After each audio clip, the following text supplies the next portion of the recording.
This problem we're going to be looking at has net present value analysis.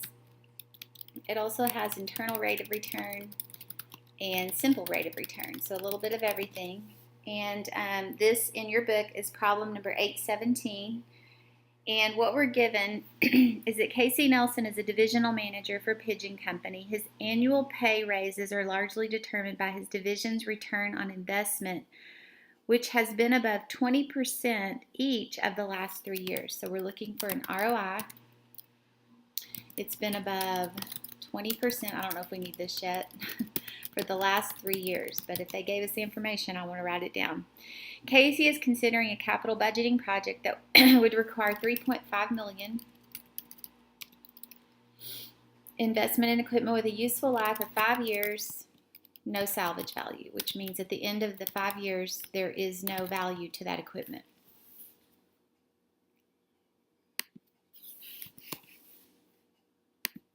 I guess I should specify what this means. 5-year useful life. The discount rate is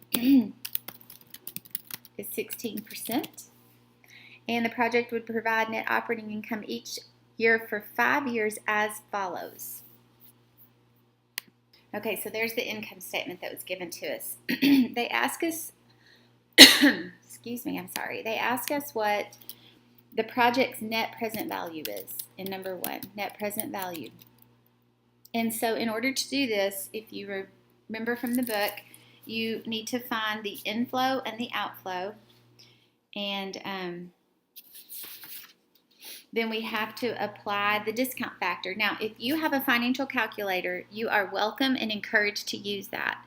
You can use Excel or you can use the factors. I'm going to use the factors because when you work the problems in Connect, that's what they're going to expect you to use. If I was doing this for real, in real life, for business, I would use Excel to calculate the net present value.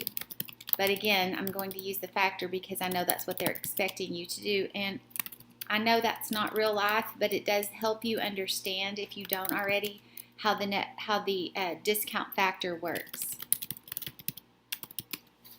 And so I'm going to set it up this way. This is now. This is year 1, year 2, year 3, year 4, and year 5. And again, I'm setting it up this way because this is what Connect is going to expect you to do.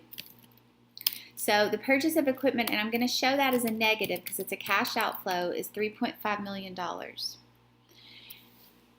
And then I believe every year is the same. They didn't give us any indication that it wasn't the same. And so we're looking at, remember this is decision analysis.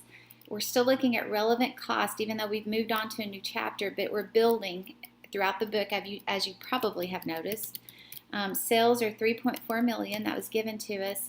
Variable expenses, $1.6.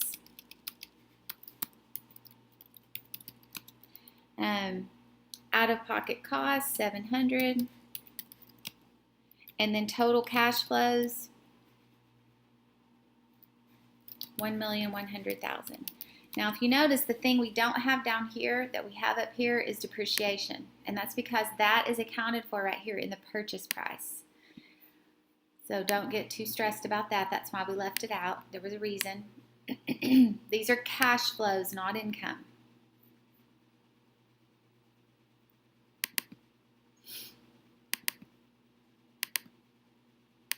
Okay, so we've got all the information there that we need in a little bit more detail than we have to have. That's okay. And then I'm going to show the discount factor for each year. Now, you can do this as an annuity so that you don't have to look at each year. But again, our goal is to try to help you understand how the time value of money works. And so that's why we're going to show it this way for this problem. And I'm going to go ahead and format this to 3 decimals. There we go, so that you can see these factors.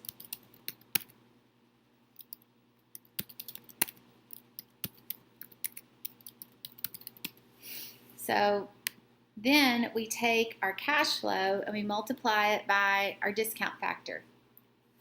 And that's going to be the present value. So for this one, it's 1. So here's what we're trying to do. We're trying to take and I don't want these to be 3 decimal places. We're trying to take these cash flows right here and figure out what are they worth today. So if we get 1.1 million a year from now, what is it worth today? So today it is worth $948,200. So if I took $948,200 today and I invest it and I earned 16%, that was my discount rate, then I'll have $1.1 million.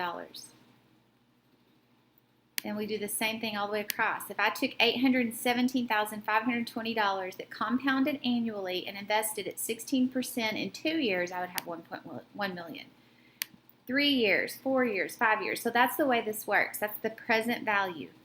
Then the net present value, what we're trying to find is today, based on today's dollar at a 16% discount rate, what is my investment? What is the net? How much am I going to make from this?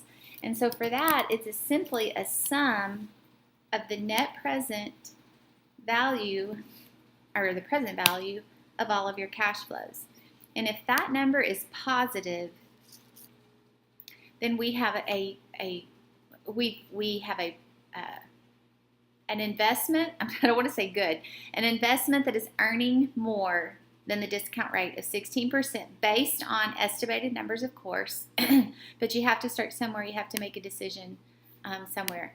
And I'm off. There we go. That little 2 was throwing me off a little bit. This is the answer, $101,400. And then it asks us, what is the project's internal rate of return? So in order to get the internal rate of return, we want to take our investment required, and we want to divide that by our annual cash flow. So the investment required is a $3.5 million. Just go ahead and put it in. And the annual cash flow is $1,100,000. So if we just divide the 2,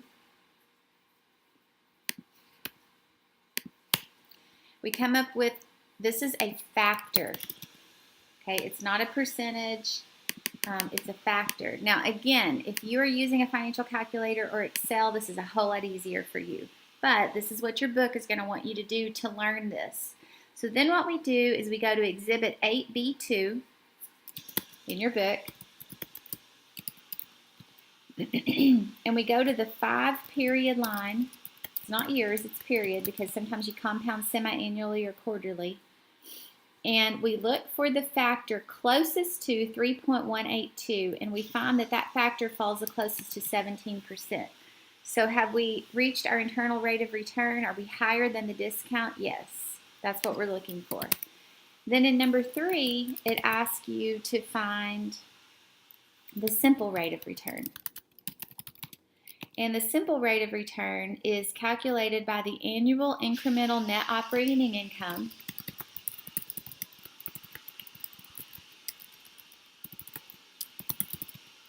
and it's divided by the initial investment. So that one is going to be 400,000, which we calculated up at the top, divided by 3.5 million, or